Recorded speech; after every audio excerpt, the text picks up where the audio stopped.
discover the extraordinary story of King Attah Ameh Oboni of the Igala Kingdom, who defied imperial protocol, refused to bow to Queen Elizabeth II, and triggered a shocking cultural clash that echoed across the British Empire. This documentary dives into his reign, royal customs, a dramatic confrontation, and an unbelievable twist, bees swarming from his cap. Watch to learn how this one moment became a symbol of resistance and cultural pride. In the 1950s, Nigeria, a moment unfolded that shook the British Empire. A traditional African king stood tall, refusing to bow to the British monarch. It was a clash of customs and empires, and what happened next was astonishing. Born in 1911 and crowned the Attah of the Igala Kingdom, Attah Ameh Oboni was a progressive ruler. Known for expanding schools and guiding economic growth, he led a people proud of their traditions and unafraid of modernity. He claimed a mystic authority among his people, believed to utter pronouncements that came true, and upheld strict royal rituals, including never removing his crown or cap in public.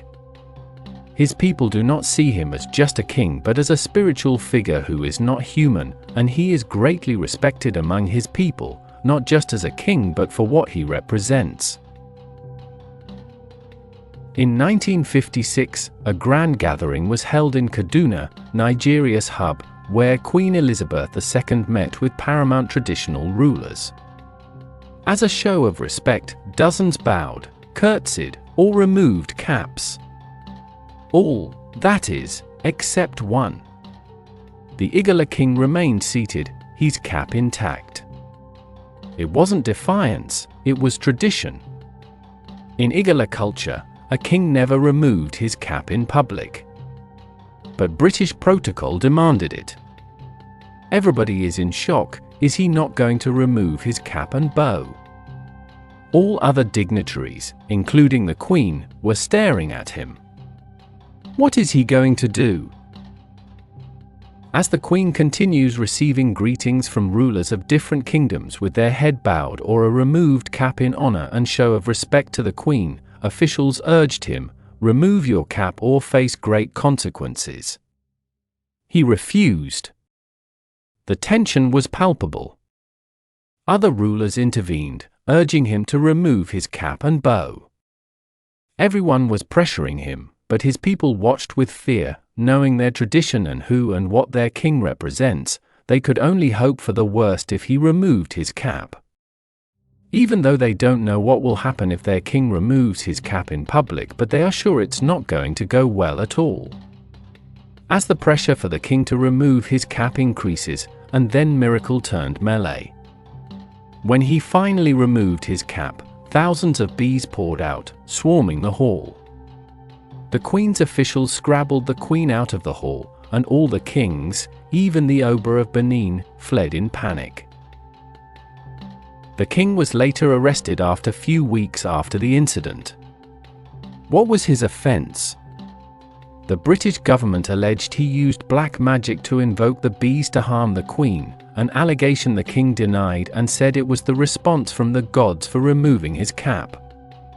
They are all in shock at how such a multitude of bees can be on the head of one man without harming him. The British, along with some northern leaders, saw Attah's refusal as a sign of defiance and a threat to their colonial rule. They falsely accused him of human sacrifice during the Oko festival, a sacred Igala celebration.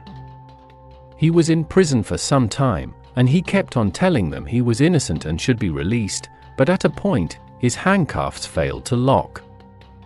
His driver spirited him away, escaping safely back home, and no one could explain how he was able to escape from the prison with heavy security guards.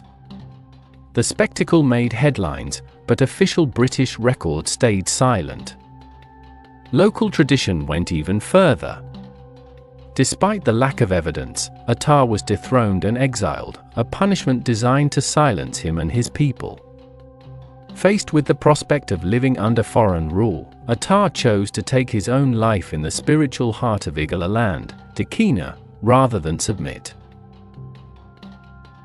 Attah's act of defiance became a symbol of resistance against colonial oppression and a reminder of the importance of cultural integrity, according to some sources. Despite controversy, King Attah's legacy echoes across Nigeria. He stood by custom, refusing to bow, refusing to yield. Igala culture remains vibrant today. His bold stand became a symbol. Sometimes, tradition is more powerful than empire. Attah's son, Agabedu Idakwo Ameh Oboni II, later became Attah Igala, and his reign saw a renewed focus on reuniting Igala people across Nigeria and beyond, fulfilling a prophecy Attah had made before his death. Here's a king who challenged empire, who refused to bow, who filled a royal hall with bees, and whose story still shocks decades later. That moment of courage became a myth, shared across generations. What do you think? Was it tradition, defiance, or something else? Share your thoughts in the comments below.